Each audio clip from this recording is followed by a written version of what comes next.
Patuloy ang pagdagsa ng mga nagbibigay pugay sa yumaong student-athlete na si Rene Baterbonia matapos ang trahedya sa Aurora.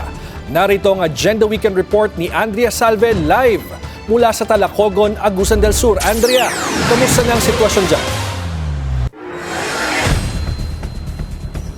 George, kaninang hapon ay napuno raw itong Talacogon Municipal Gymnasium dahil kinailangang ipasok yung mga nakapilang tagahanga ni Rene Baterbonia dahil sa ulan. Kung ikukumpara raw sa mga naging laro ni Rene sa palarong pambansa ngayong taon, mas marami umano ang dumagsa para masilayan ang yumaong pride ng Agusan del Sur pagdating sa basketball. Ayon kay Talacogon Vice Mayor Elvin Maligsa, may mga bumiyahe pa ng mahaba para lang makita sa huling pagkakataon ang kanilang idol. Mas marami.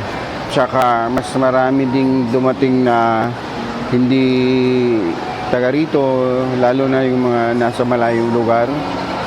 Cebu, may dumating ding taga Cebu, Oroqueta, Cotabato, andito rin. Gusto lang nilang masilayan si Rene, kahit hindi nila kilala, kasi nakafollow sila at manghihinayang din.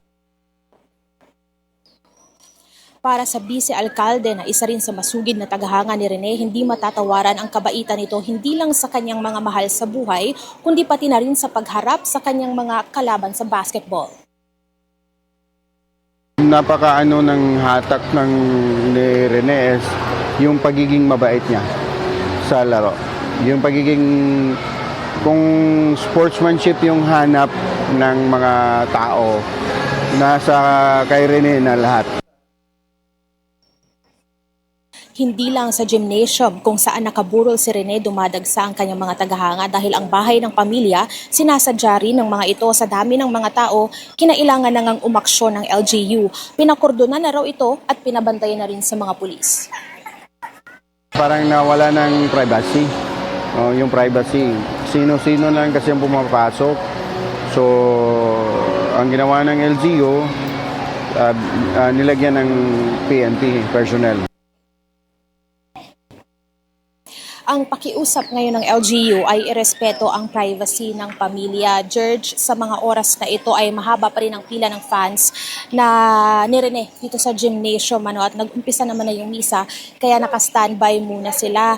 Hindi raw kailangan mag-alala kasi pagtitiyak ng LGU, walang uuwi nang hindi nasisilayan si Rene basta may baon lang umanong pasensya.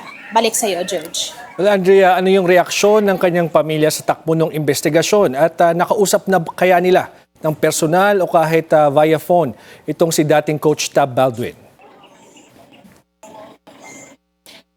George, sa ngayon wala pa tayong impormasyon patungkol dyan dahil hindi pa natin nakakausap yung mga magulang o yung pamilya ni Rene at sinubukan natin kanina pero tumanggi muna silang makipag-usap sa media. George. Okay, at maraming salamat at aabangan natin ang mga susunod mong report. Andrea Salve, nag-uulat ng live mula sa Talacogon, Agusan del Sur.